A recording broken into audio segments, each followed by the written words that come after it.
Olá, tudo bom? Hoje nós vamos falar um pouquinho sobre dissertação de mestrado, através de uma pergunta muito interessante que eu acho que pode ter duplo sentido de interpretação. A pergunta é a seguinte: dissertação de mestrado apenas com revisão bibliográfica é possível? Eu posso dizer que sim e não. Por quê? Quando você fala de revisão bibliográfica, me dá a entender que você está perguntando sobre o escopo teórico de uma dissertação.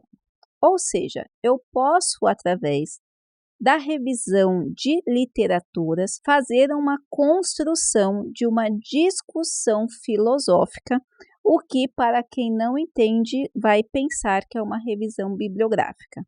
Então, eu posso fazer revisão sobre um determinado assunto, só que no contexto da dissertação, eu vou entrar com as minhas inclinações, com as minhas reflexões, e aí eu vou contrapor alguns autores.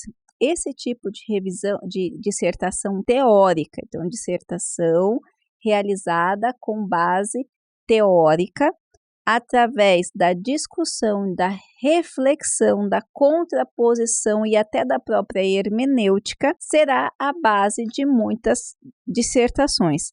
É muito comum ver esse tipo de dissertação na área de direito, aonde se pega uma lei ou se pega algum assunto legal e aí você vai discutir de acordo com a doutrina esse assunto que você está trabalhando. Dano moral, princípios, né, dos direitos humanos, algum cenário que você está tratando. Então, você vai utilizar-se não apenas, né, você vai utilizar-se da literatura para fazer essa discussão. Outra possibilidade, e aí eu tenho visto muitos alunos e até mesmo professores se confundirem, está nas metodologias e na diferença de revisão teórica, revisão sistemática, revisão bibliométrica. São tipos diferentes de construção, não só do conhecimento, mas do texto da dissertação como um todo. Então, vamos lá. Você dá para fazer uma dissertação de mestrado só utilizando teoria e investigação de livros, artigos científicos e texto? Dá. Quais são as possibilidades? Primeiro, a reflexão filosófica, teórica, hermenêutica, histórica, antropológica, todas essas formas que você vai fazer através da reunião de literatura e de desmembramento dessa informação enquanto conteúdo. Então, não é apenas aquela revisão de copia e cola um monte de autores ou uma colcha de retalhos de autores falando. Essas reflexões devem ser aprofundadas dentro de um contexto específico, ok? Outra situação, revisão bibliométrica. É diferente da revisão teórica. Então, na revisão bibliométrica, você vai investigar uma ou mais bases de dados, uma ou mais correntes teóricas, um ou mais objetivo e vai analisar o que se tem produzido, como se tem produzido e aonde se tem produzido. Então, vou dar um exemplo aqui. Eu quero saber como o letramento infantil tem sido trabalhado quando se fala no letramento literário e qual a idade das crianças que a literatura brasileira foca ou que o contexto dos estudos brasileiros focam. E aí eu vou numa base de dados ou em diversas bases de dados, coleto vários materiais e vou fazer uma análise desses materiais. Quem tem publicado, aonde tem publicado, qual a incidência, qual é a abordagem, quais são as metodologias. E esse tipo de revisão bibliométrica eu posso fazer para todas as áreas do conhecimento, com várias abordagens. Eu posso quantificar, eu posso colocar tabela, eu posso colocar estatística, eu posso olhar pela revista, eu posso olhar pelo núcleo, eu posso olhar pelo impacto, eu posso olhar, eu posso fazer várias associações.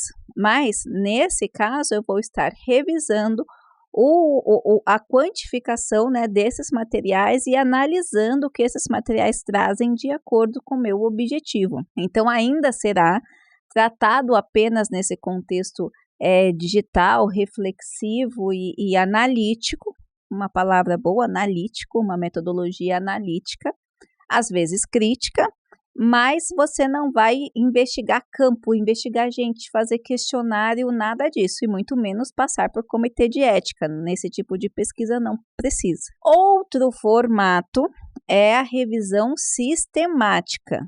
A revisão sistemática também tem vários pressupostos, vários apontamentos iniciais. Você pode começar com o estado da arte, vai dizer como que você fez essa pesquisa, da onde você coletou esses materiais, quais foram as inclinações que você usou para exclusão, para inclusão. Vai reunir uma sequência de materiais e vai dizer qual foi a evolução desses materiais. Um exemplo bacana aqui para você entender, para a gente fazer uma analogia bacana, é o seguinte: eu quero saber quais foram os últimos 500 estudos publicados e com relação a um determinado tema, vamos colocar com relação a um tratamento específico do HIV. Eu quero saber quais foram os estudos publicados do HIV, eu vou separar ali 100, ou 20, ou 30, e vou fazer uma sistematização. Eu vou revisar artigo por artigo, de preferência por ordem cronológica. Então, eu vou colocar, olha, em 2003, um estudo de fulano e fulano considerou o seguinte coquetel. Em 2005, células tronco foram usadas assim, assim, assim. Em 2008, assim, assim, assim. Em 2021, teve um relato de cura assim, assim, assim. Então, você vai fazendo uma revisão sistemática de ano a ano, dentro daquela base que você investigou, para saber quais foram as evoluções, o que os estudos acharam, o que eles foram se contrapondo, que população eles foram trabalhando, e aí você vai fazer uma revisão sistemática. Essas três possibilidades que eu trouxe para você são dissertações, são metodologias para desenvolver dissertações dentro de um programa de mestrado, mas são metodologias que trabalham mais no campo teórico. São metodologias que usam dessas ferramentas, desses métodos, tanto de coleta, quanto de análise, quanto de discussão, para produzir materiais tão relevantes quanto aqueles materiais aplicados. É claro que tem área que o professor não gosta. Se for um mestrado profissional, ele vai querer, como diz o profissional, ele vai querer algum produto, serviço, patente, diretriz. Esse tipo de material que trabalha mais no campo teórico está associado mais ao campo acadêmico, mesmo porque é o campo do mestrado acadêmico. A ideia é que o material seja mais teórico, seja mais nessa discussão dos estudos e das pesquisas. Então, tem essa diferenciação. Tem a diferenciação de local, então tem locais, tem academias, né? Tem programas de mestrado que possuem uma cultura, que possui uma história que vai primar sempre para os artigos ou teses e dissertações dentro de uma linha metodológica ou dentro de uma linha conceitual. Então, existem todas essas variáveis que pode interferir na sua inclinação para fazer esses materiais, esse material, né, não esses materiais, mas a dissertação de mestrado em si, apenas no campo teórico. A dissertação de mestrado, você não pode dizer que ela é só revisão bibliográfica, como eu falei, ela pode utilizar-se da revisão bibliográfica para fazer a discussão reflexiva, a discussão filosófica, a discussão teórica. Então, não vai ser só uma monografia, por exemplo, com recorte de autores sobre uma determinada fala, um determinado assunto. Essa dissertação de mestrado, até mesmo pelo título de mestre, ela vai ter essa inclinação de algo mais que trabalhe nesse campo eu não diria da ideia, mas da reflexão profunda.